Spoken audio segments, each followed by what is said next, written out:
Dear Stockcar fans, the year is almost gone, and yeah, today we want to make a special experiment by the digital way.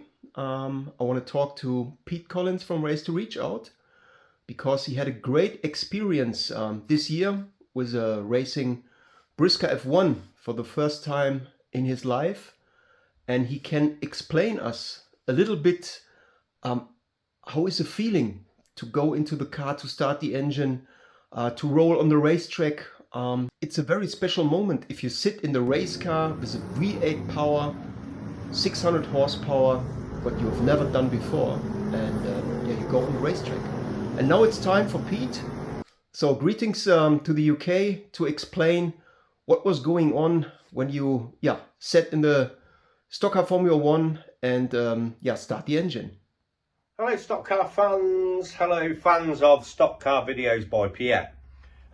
We decided that we'd have a go at a little movie based on my experiences of 2024 being a complete novice driver and climbing into an F1 stock car and entering into a professional stock car race for the first time. We've done this in the aid of raising awareness and raising some money for a mental health charity, and that's what this year's been all about.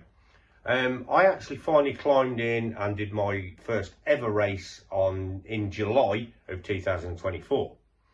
So I suppose it's really important to try and get over to everybody what it's actually like, the emotions and thought patterns going into driving one of these cars.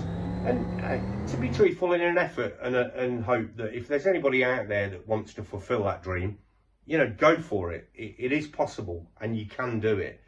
I suppose let's kind of get back to the start a bit. The leading up to it is quite a journey of anxiety from my point of view. It's quite nerve-wracking when you realise that you're actually going to do this, and then when you see that booking list and your number's on there and your name's on there, you know it's actually going to happen. And then leading up to the day, I suppose in short, was just, you know, we had great weather over here in the UK. Leading up to that race, I thought, right, we've picked the right time of year to do it, July. And then, unbeyond to anyone, we had a massive rainstorm come in the early hours of Saturday morning, kind of late early hours of Saturday morning. And I remember it because I was actually staying in my camper at Kings Lynn Stadium, you know, prior to doing the race. And it woke me up at 4 a.m. I remember getting up in my camper going, oh, this can't be happening. It was just horrendous. And I remember getting up in the morning and opening everyone was shouting at me, and I opened the motorhome door and I looked down and we were surrounded by this lake. And I just thought, oh my God, you know, I've got to go out and drive a stock car in these conditions. Anyway, needless to say, the rain didn't give up to the point where finally got over to the stadium. We got checked in, we got booked in, and we went up to meet Matt Lees and the team, you know, where all the cars were, because we were obviously hiring a car. And I never ever took that moment to actually go and have a look at the track prior to this. Anyway, the rain was still coming down. I had to go through a series, obviously, with the scrutineering, with the car, and obviously all my safety equipment. And it was amazing. BriSCA just so professional, but with the same token, make you feel at ease. I mean, I remember I had to get into all my gear and actually get into the car to drive with scrutineering because it was my first time. And Daryl Collins, was my scrutineer, just was so gentle. Just put you know, I think these guys know that when you're going out on track for the first time, it's absolutely probably the most nerve-wracking thing you'll ever do in your life. So they put you at ease. And I spoke to Darryl afterwards, and he actually said, you know, we were chatting, and he said, but I didn't want to kind of, because I knew and I could see you'd got enough on your mind, and it was complete, you know, a weird tunnel vision thing of you're just there and you're just hoping everything is okay and you can just get on with the job, as they call it.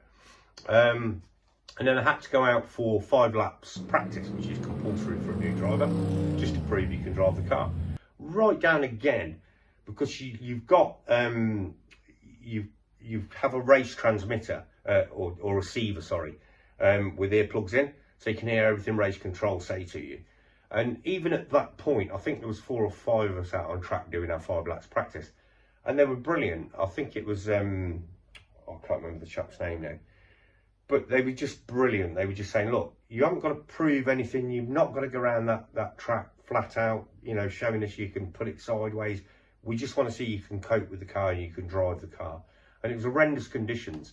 But yeah, we got through it, and we got through that 5 laps practice. That led straight into my first heat, which was a whites and yellows race. And believe me, after that 5 laps practice, I wanted to climb out and go home. Honestly, it was horrendous. The track conditions were just, it was saturated, and it wasn't how I perceived it. And yeah, I'll be honest, it put me on edge.